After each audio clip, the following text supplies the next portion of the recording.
encore une fois de rester fidèle au programme de Sénégal 7 l'actualité à temps réel mbokk yi ñu ngi leen di nuyu di leen baalu ak amaat mbégte dellu soit ak yéen ci seen rendez-vous d'actualité di dalal nag ku miin kër gi di wéyjur ci ñun honorable député Mayebe Mbaye bu Pastef alors honorable nga dikkaat sa kër rek ngir ñu càmbaraat tolluwaay réew mi. waaw a'uuzu billahi mina shaytaani rajiim bismillahi rahmaani rahiim sallallahu ala rasulillah waaw ñu ngi lay fay di nuyu internet yëpp. di wax ni namoon nañ leen. on s'est absenté un bon moment. pour cause marathon budgétaire bi. exactement mais tey macha allah on est venu nara waxtaan ak ñoom nag faram fàcce lépp incha allah. macha allah alors soxna Tuuti ñu ngi lay jox sa wàccuwaay yow mi ñu nekkal ci xarala gi ngir ubbi waxtaan bi honorable dañ koy tàmbalee benn fait boo xamante ni nag ñu bëri joxoñ leen nañ ci yéen homme politique yi ne bu politique àggee ba bakkan di ci rot ci ay militantisme yëf yi tàmbalee live TikTok ba finalement altercation am ba kenn ñàkk bakkanam kenn ki ñu ngi koy présenté comme ku féete ci nationaliste yi donte ñoom ñu ngi bañ loolu waaye keneen ki tamit mu nekk ci seen njaboot présenté comme patriote bu ñëpp xam fële ca France la mbir yi xewee ba tey coow loolu di alimenter polémique bi honorable ba taxaw seetlu lañ ci war a mën a def ndax ñu bëri ngi naan ndax politique jar na ba bakkan di ci rot ci loo xamante ni dafa war a defar la cité. waaw xam nga politique dafa nekk loo xam ni bakkan daf ci basa rot doo xoolee pays pra boo xoolee au temps de Senghor au temps de Abdou Diouf bakkan daf ci masa rot ba ci 2021 2024 mais dama ragal ne àggoon nañ ci moment boo xam ne waratul am mais surtout que alerté woon nañu wax sur ce problème de nationalisme ak de patriotisme en faisant comprendre aux gens que ni nationalisme il faut ñu modérer ko il faut ñu am fu ñu yem mais ñu baal ma am na ci politicien boo xam ni dafay accentuer wu ci loolu au point où da nga naan sax il est omnibulé par ce problème là quelquefois je te jure au niveau de l'Assemblée nationale je me dis mais quel problème il y a ak benn xeet boo xam ne presque ñoom rek lay stigmatiser maintenant sur ce fait là ñu ni kii fii la bokk c'est un patriote ñu ni kii fii la bokk c'est un nationaliste ñuy wax ñoom ñaar mais menace bi alhamdulilah bon du ne alhamdulilah parce que nit ñàkk na bakkanam mais alhamdulilah ba nga xamee ni ñun on est resté sur une position calme en disant que nous sommes ouverts nous sommes des panafricains nous sommes des panafricains mais diggante nationaliste panafricain lan moo ci indi problème ba ñuy menacer lan loo ci indi problème ba ñuy rey man je crois que am na leneen lu nekk ci suuf lu ñu waxul attendons maintenant comme que l'affaire est au maître de la justice attendons voir après les enquêtes et puis d'une façon vraiment mesquine quoi ni ma déggee affaire bi dama ko jotee rafetlu ma ko doon léegi daal ma bëgg xamal nit ñi et surtout mes enfants les patriotes que ni bu àddina gudd tànk même bu fekkee ñooy subir waaw mais ñun bu ñu yegg mukk ci jël bakkanu nit ndax politique te nag di wax nu jël suñu disposition menaces yu mel noonu bu amatee il faudrait mu wax ay mbokkam ñu encadrer ko xool ko bañati ko bàyyi mu wér parce que nag on en a marre on en perd trop liñ ciy ñàkk dafa bari te yàlla bul baax na. ok alors nationalisme bi dañ koy askanale sa naataango député Tahirou Sarr. oui junj ko léegi ci say kàddu mais moom il s'est lavé à grande eau ci tuuma guñ bëgg a teg ci ndoddam xëy na discours am ak ay position moom moo yóbbee tey ba lu mel nii am. loolu loo ci indi ay leeral qu'est-ce qu'il faut croire parce que affaire bi am na grave mu génn il s'est lavé en grande eau en disant que ni suñuy instance bokk ni ci ñun dañoo xam ay instance am mais ce qui est certain c'est que il faudrait qu'il recule parce que loolu mu jël def ko arme te entre nous dafa am benn frange de la population africaine boo xam ne ñoom la stigmatisé xam nga quel problème il a avec eux et je vais les citer mais les Guinéens mais il n'y a pas plus de Guinéens au Sénégal que de Sénégalais en Guinée ñoom ils occupent benn espace boo xam ni ci ñun Sénégalais yi bëgguñu ko def ñoom ñu koy def mais boo demee en Guinée les Sénégalais sont là-bas et juste de tout donc par conséquent ensuite ñun on s'ouvre à l'Afrique on est panafricain ou sous-régionaliste mais il faudrait que mu comprendre loolu il faudrait qu'il arrête je suis d'accord avec lui sur un point c'est que il faudrait que ñu am un peu de nationalisme en nous. mais nag avec il faut que je suis un peu d'accord avec lui sur un fait on est sénégalais d'abord après on souffre je suis d'accord ensuite je lui accorde un fait parce que gis nañu ñooñu aussi bien que ñun ay africanisés lañu bien que ubbeeku nañu mais quelquefois on voit des dérives dans l'obtention des papiers loolu yëpp dëgg la d'accord naa ko ak moom mais il faudrait que ñu bañ ko defee rek ay problème mu mboote xeet la na ku ne yem fa moom loolu daal laay bañ. Ensuite, sur le problème de l'obtention des papiers qui posent des problèmes, nous disons qu'il y a une mesure de amati, Inch'Allah. Si c'est sécurisé. Là, je suis totalement d'accord avec lui. Exactement, parce que depuis un certain temps, le ministère de l'Intérieur a intensifié le contrôle. Parce que le Sénégal a sa nationalité au détriment d'un étranger. Un fait très simple, ma propre fille. Ah bon? Wallahi, ma propre fille qui, au moment de faire son examen, madame di wax ñu ni ma extrait de naissance moomatu ko kenn na ko moom. wallahi j'étais obligé mais nag là ñu ngi ko jox ñooñu nga xam ne ñoom la ñuy stigmatiser ñu ni ma diw lañ ko jox ñoom ñaar ñu bokk ils ont la même ñoom ñoo am même numéro de registre lañ am. Bon il paraît qu'on y ajoute un ou quelque chose comme ça de façon kenn ku ne mën ci am carte d'identité mais bu kenn amee passeport kenn du am passeport. Donc ma fille, j'étais obligé maintenant d'aller faire un jugement pour elle pour que mu mën a am un papier. ba kañ tamit. Voilà ma propre fille. Ok loolu alumé na moom. ok alors dañuy wéyale waxtaan wi ak honorable ñu dugg ci beneen pàcc actualité bi nag mu ñeel tournée économique. du yàgg dara xam naa njiitum réew mi war na amal tournée économique mais mu war ko tàmbalee Casamance. polémique commencé ci juddu ku ci nekk di ci amal sa gis-gis. lan moo waral coow bi nga xamante ne moom moo gunge tey le fait que njiitum réew mi choisir Casamance pour tàmbali tournée économique am honorable. waaw man xam nga déjà noo ko jàngatee. cette initiative de tournée économique. xam nga tournée économique rek déjà moi j'ai un problème tournée économique rek j'ai déjà un problème parce que moi je vais être constant. oui parce que bi Macky Sall di def tournée économique man ak kii di ko def ak suma président de parti ak tout mais dañ ko doon fustiger amul luñ fa waxul. Bon moom mu ñëw jël réew mi léegi mu ni day def tournée économique man j'aurais préféré qu'il l'appelle autre chose qu'il cherche un autre style ça me mettrait très à l'aise mais du moment que kilifa la te wax na ko décidé na ko ok mais du ma ci wax yàbbi lu dul toog di xaar ba xam ban style la koy defee su fekkee da koy def de la même manière que Macky Sall ah bu boobaa peut-être que je ne pourrais pas critiquer mais au moins je m'abstiendrai toog jàpp sama ñaamam ni pat te ku critiquer du ma la wax dara mais bu ma demee mu génnee un autre style boo xam ni vraiment jar na ko ci ñi koy jëkk a tagg laa bokk ça c'est le premier point ça c'est mon point de vue propre par rapport à la décision d'aller faire une tournée économique bi ci des mooy c'est dans un contexte politique qu'il faudra dissocier avec le contexte administratif parce que le gouvernement est là, la politique est là. Il y a un peu de... Bon, il faudrait que l'on apprenne à ça. D'ailleurs, le président de notre parti, Diokhane qui exemple, malgré que am na ay écart politique, ba kii jaar nii, il a dit ne ku ne jël yoonam, mais néanmoins, il assure totalement sa fonction de premier ministre. Ils n'ont aucun problème. Duñ daje ba nga gis ci ñoom benn heure. Il faudrait que ñu suive ko ci loolu. C'est un président de la République qui va dans le sud donc léegi li nit mën mooy lenn am na nga noot sa xol xam ni président mooy ñëw day ñëw pour l'intérêt du sud nga dem teeru ko ni teeroo président de la République bu fekkee yow sa xol may lu ko abstiens-toi et reste chez toi mais bu fa leneen am lu dul ñi ko mën teeru ñu teeru ko ñi ko mënul teeru toog seen kër mais bëgguma fa benn heure dama dégg nag ñuy wax ni toute la police toute la gendarmerie. ci laa bëggoon ñëw ak yow. mais c'est normal. Pourquoi? C'est le président de la République qui va à Ziguinchor. Il faut toute une sécurité.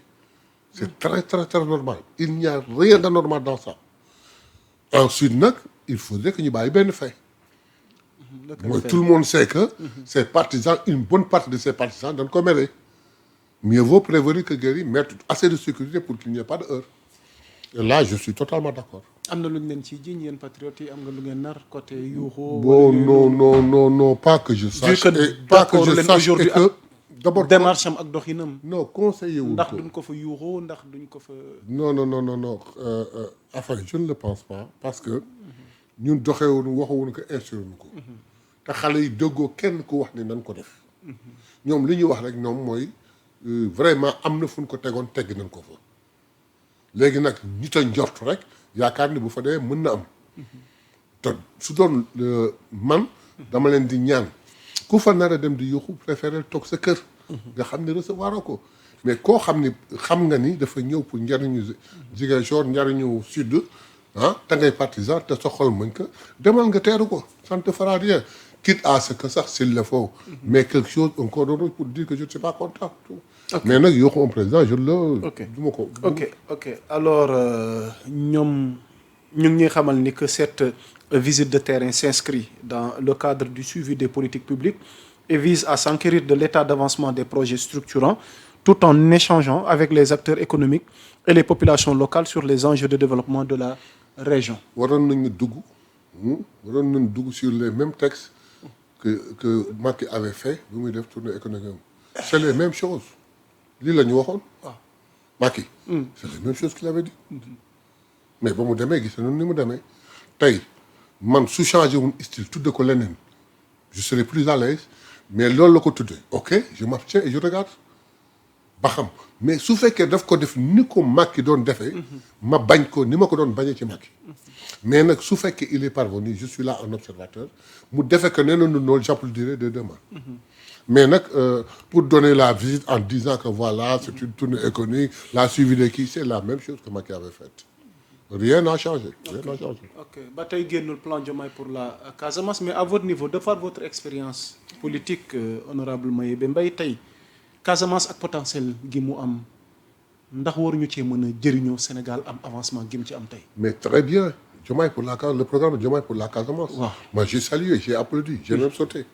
dafa war mais la Casamance peut nourrir le Sénégal. la Casamance utilité am ci Sénégal suñu ko exploité un jour je me suis surpris maa ngi jógee Cap Skirring wàcc avion Cap Skirring dem Ziguinchor.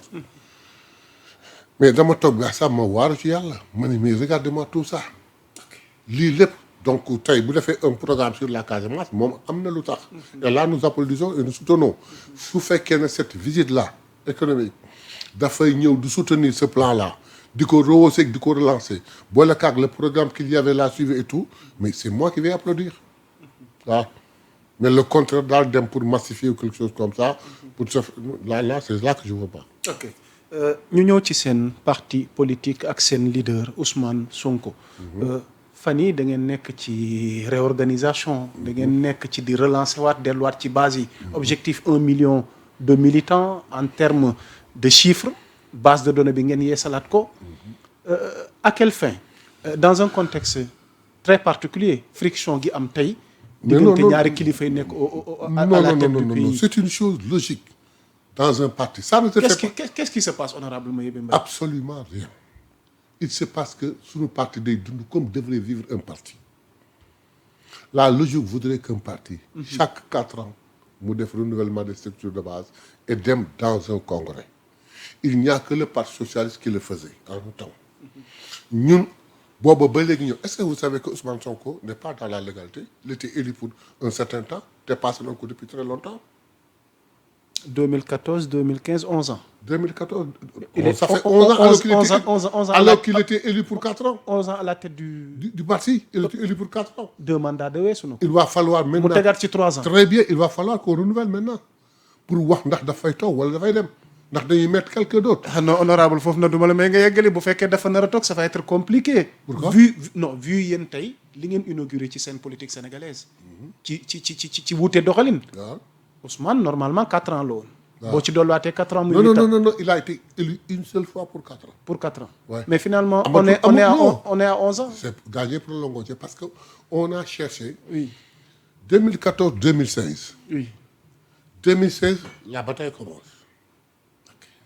kenn may ñu tal dama koy ab benn phrase quand il dit Pastef dafa juddu kenn may ko mu raam kenn may ko mu jafandu jóg taxaw kenn may ko mu teg ay tànk ñu koy tete Pastef dafa jóg rek daw bi ñu jëkkee programmer un congrès c'était avant 2019 on n'a pas pu on est allé aux élections 2019 ba ñu jógee d'élection 2019 ba léegi il n'y a pas eu de répit am na leneen lu ñu tal parce que booba leader yi ñu ngi bëgg a tas parti bi ñu ngi bëgg kii sosal leader bi fii créer problème fii doon na ay lacrymogène fii tëj ñiy jëf yëpp parce que dañu bëggoon ils sont allés même jusqu'à dissoudre le parti donc yàlla yàgg nañ ko wax mais mësuñu am occasion def ko on est arrivé au pouvoir en 2024 mais bi ñu yegsee on a trouvé un pays au 4e sous-sol mais dafa am leneen looy tal lu dul taxaw naan damay organiser sama parti léegi nag yàlla dem na ba xel dal na ba ñu dem sax tey bay oser wàññi prix yi mais nag il faut qu'on aille dans la légalité d'autant plus que les élections ay élections yi importantes ñu ngi ñëw ah locales yi ñu ngi ñëw en 2027 présidentielle mi ngi ñëw en 2000 mais il faudrait qu'on sache qui est qui ñu bëgg nag renouveler des structures de base on l'a toujours dit du circonstances yi xew tey moo tax ñu koy def on l'a toujours fait léegi c'était programmé pour décembre c'était programmé pour décembre ce n'est que au mois de fin octobre début novembre qu'on s'est rendu compte que décembre était trop proche on le projette vers le mois d'avril jëm kaw mais maintenant ñu joxe directives yi léegi nag tout le Sénégal se réclame de Pastef alors qu'il y avait des pastefiens et des sympathisants une vingtaine 25 mouvements ou partis politiques ñoom nee nañ dañu bëgg fondre dans Pastef on peut le faire qu'à l'issue d'un congrès exactement ah donc léegi ñu xool suñu ambition ce que personne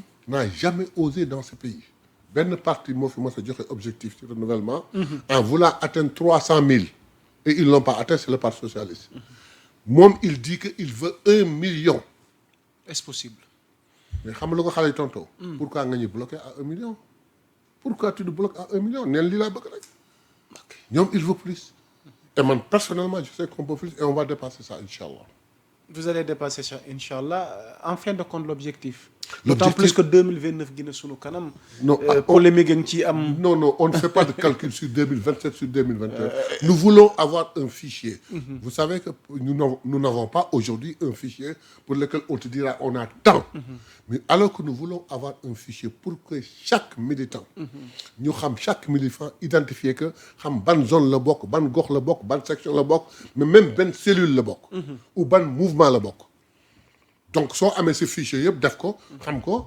après même pour prévoir comme vous dites des élections par rapport à ce que tu as par rapport dans chaque zone ce que tu as là-bas et le kii nu mu sox l'électorat tu pourras savoir prétendre à quoi à quelque chose en disant que kii su ma si doolee lii am laa si su ma si doolee lii am lii donc il faudrait nga maîtriser li nga am pour xam li nga bëgg mais nag defuñu ko dans un calcul ou quelque chose calcul politique amu ci non ak contexte bi d'autant non plus non que nit ñi ngi njort il est bien vrai que lu ne mën naa xew 2029 bi ne suñu kanam non 2029 bi dara mënul xew ñaari chose mën a xew waaw mooy kenn koo xam ne mi ngi woon ci ñun te commencé teg tànkam foo xam ne soppuñu ko ñu bëgg mu dellu si mu dellu si il n'y a rien mbaa mu dem ñu xam ni dem na ñun ñu continuer suñu yoon te boobu waa compréhension la ñu am te dana am ko ridicule ça je vous le dis tout de suite loolu rek mën a am mais ñun defuñu calcul boobu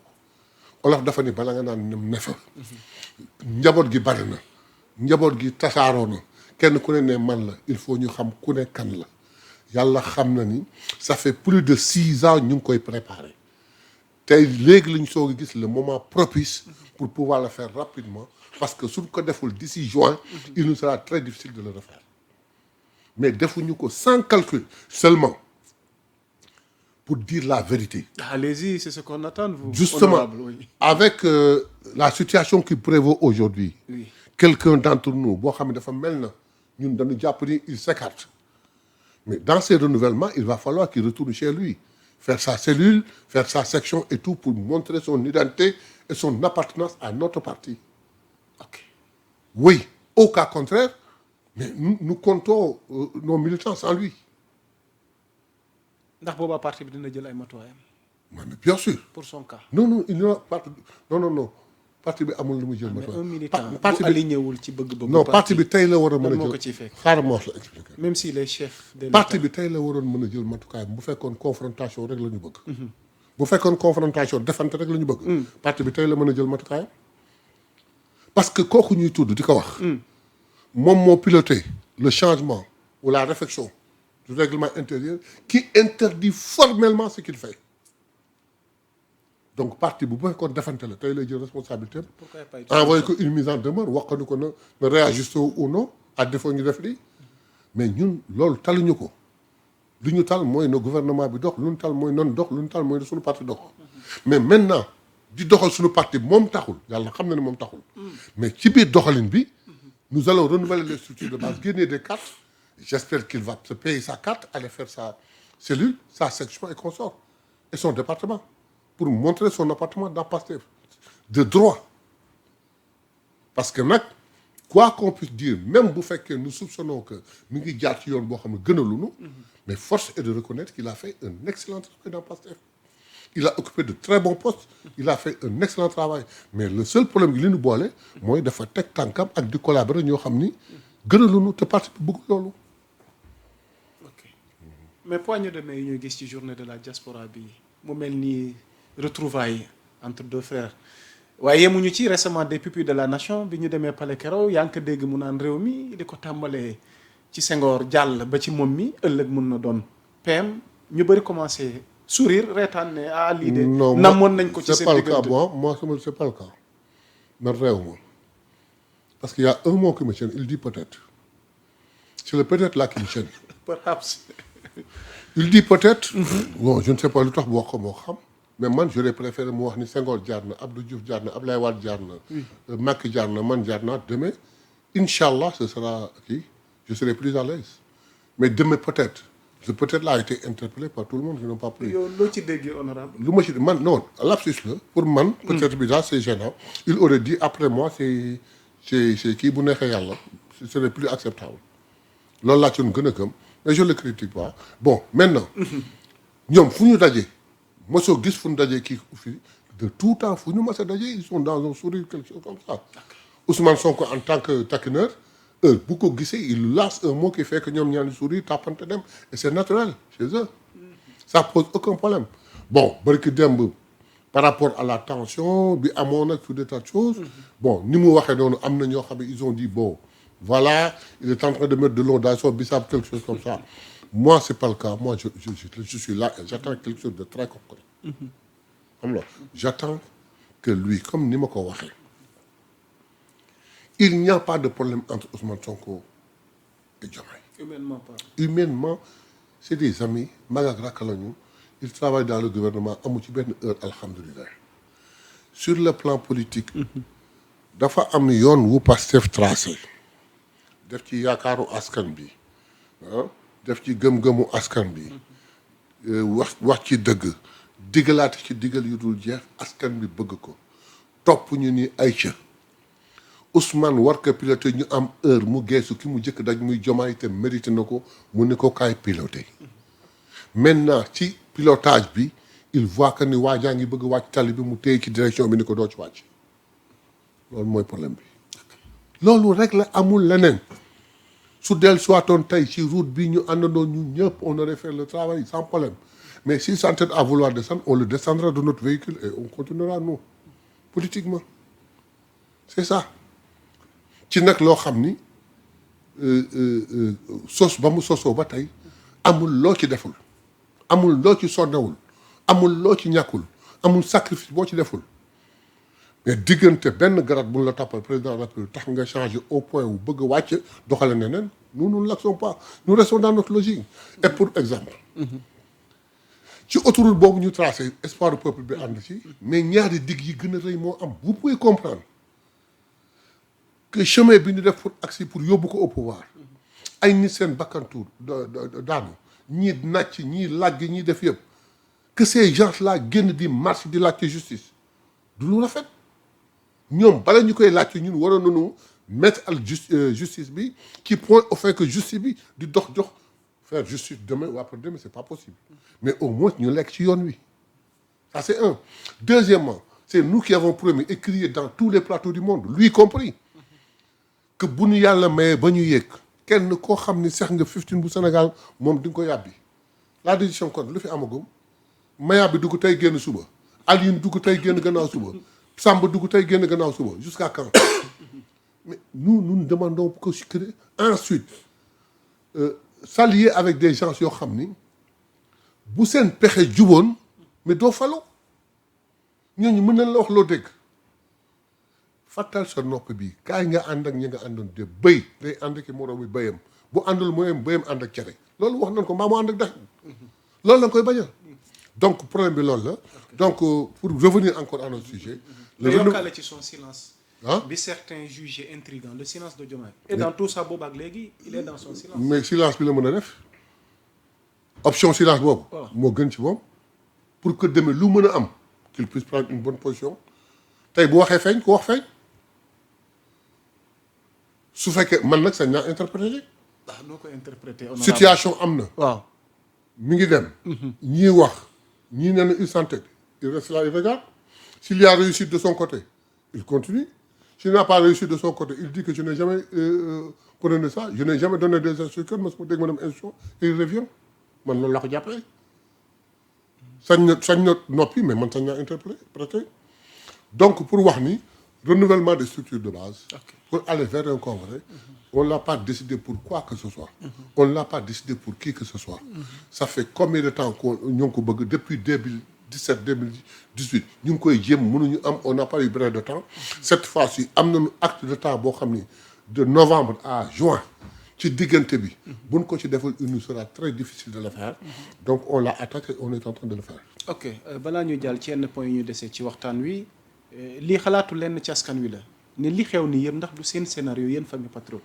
suñu ci scénario diggante ñaari kilifa yi c'est que ñu def un scénario bu gëlëmal nit ñi waaw pour non et puis pour noyer l'opposition non pas que je sache wala boo mën a tamit feeñal ñi nga wala xamante ne ni kon noyé woon opposition kon man noyé waale naa kon man sama bopp je suis noyé parce que man am na gëm naa ko xam naa leen parce que kenn mëntu ko laaj il y a un différent sur le plan politique il y a un différent sur le plan politique la preuve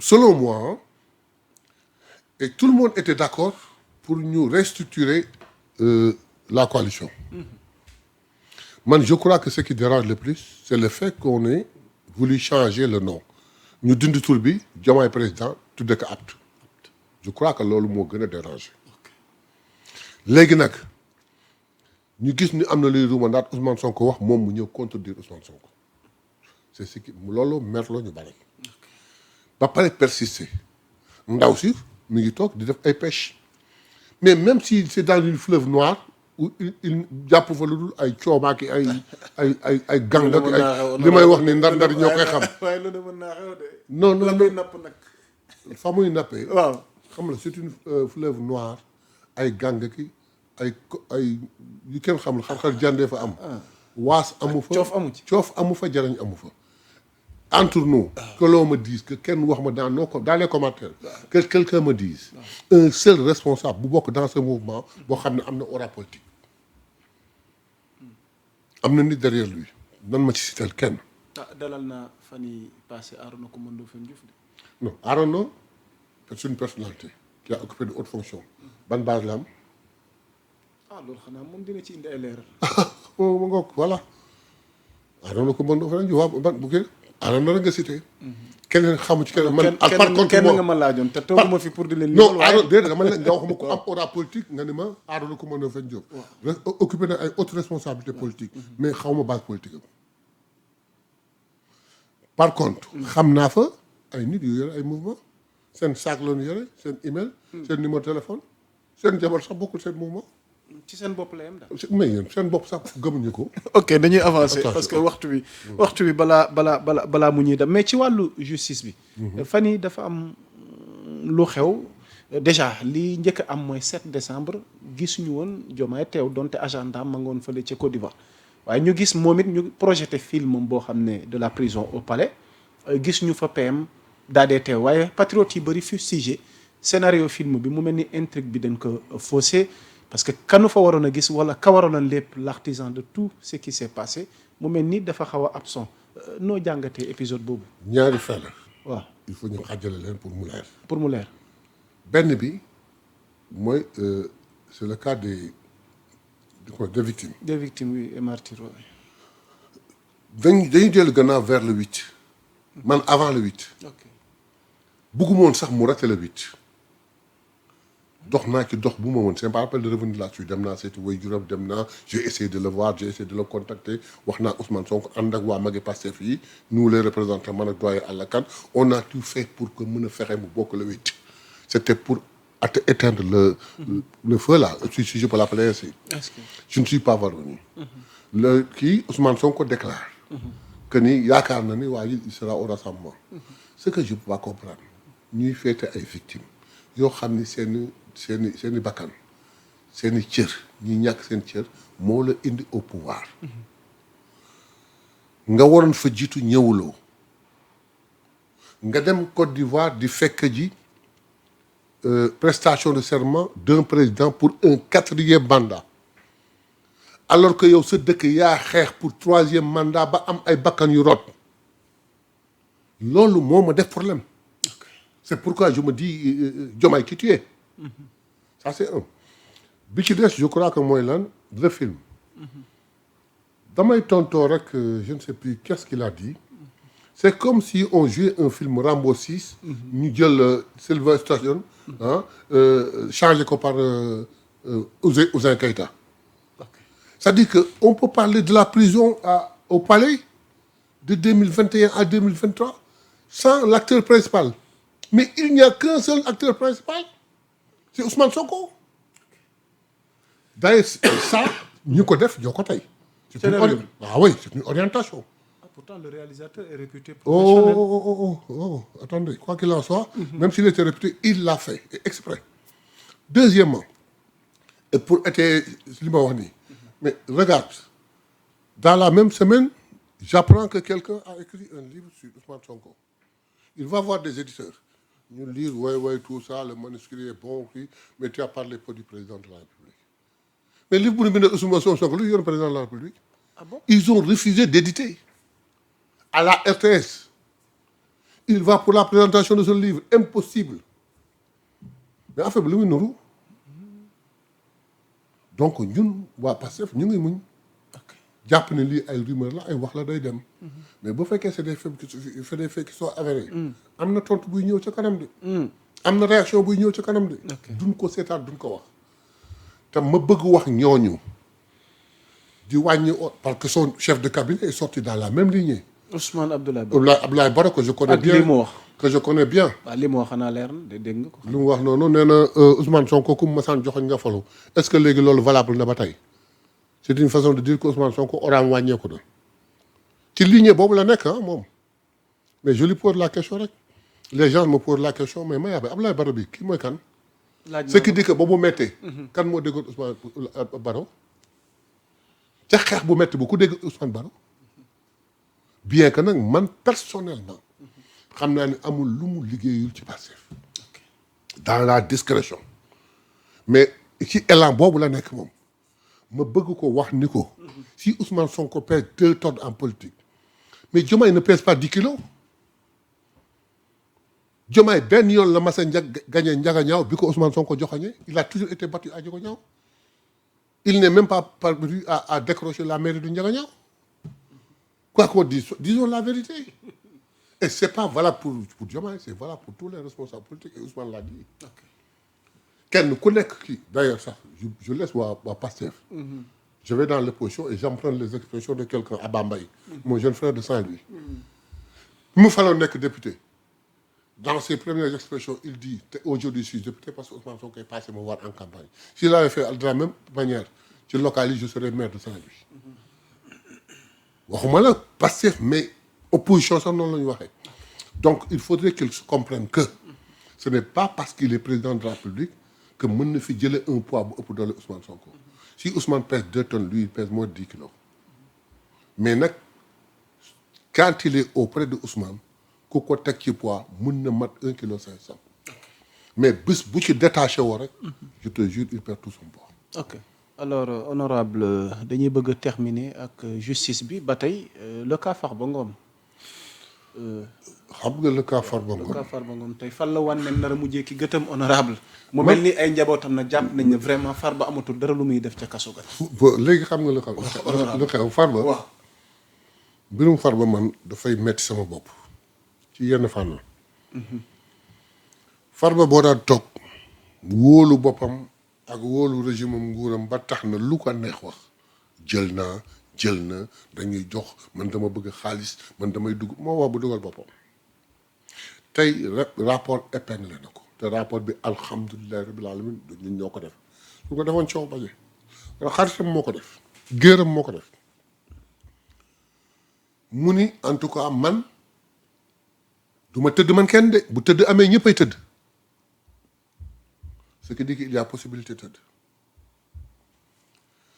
ñu départ dossier bi ñu ubbi ko 2 de ses avocats au même instant dans un point de presse kenn kii ni xaw ma lu ñu koy toppee au même moment juste après lui keneen ki ni li ñu koy toppee dossier bi dañ ko war teg suuf parce que buñ ko toppee ñii daanu dañu bare man waxuma je répète mais waaw si par donc dossier bi buñ ko toppee ñii daanu dañu bare ce qui dit que kon dossier bi mën na daaneel nit mais ñii daanooy bare kon nañ ko bàyyi venant d'un avocat moi je suis sûr ni mais kii lu muy wax ni ñu bàyyi la première audition ki ni woon xamul lu ñu koy toppee sewal leen tuuti leen yéen journalistes yi waaw mais Farba lu ñu koy toppee mu ne lu ñu koy toppee c'est même pas la peine ma leen di expliquer parce que vous ne pourrez pas comprendre selon lui la presse est tellement nulle que mënu sax comprendre mais ce qui dit qu'aujourd'hui xam na lu ñu koy toppee mais je fais une comparaison bien que comparaison ne soit pas raison. Allez-y.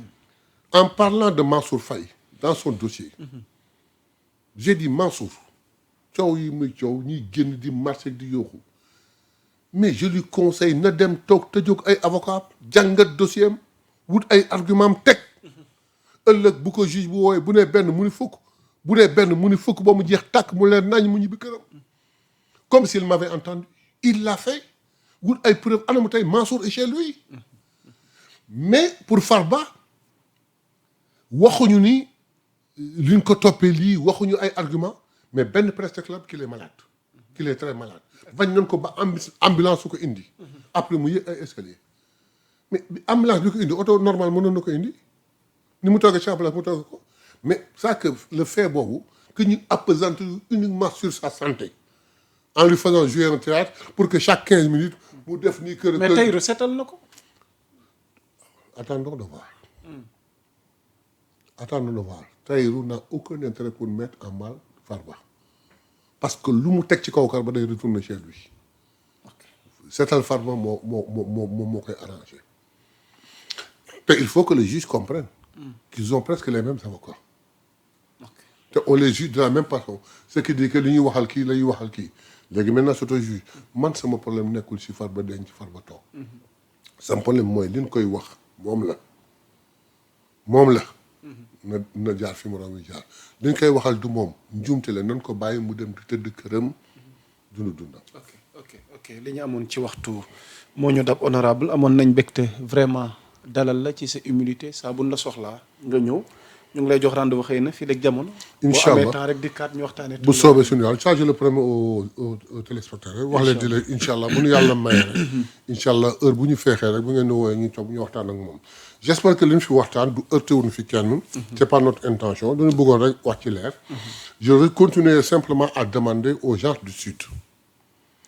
que ce n'est pas un militant de Pastef. Là, vous faites un appel. Je fais un appel. J'avais dit que du ma ci wax mais il faudrait que l'on apprenne à faire une distinction entre le militant de Pastef Diomaye qui peut-être tax na ñoom kontaanunu ak le président de la République bi ñëw pour njëriñu Sud.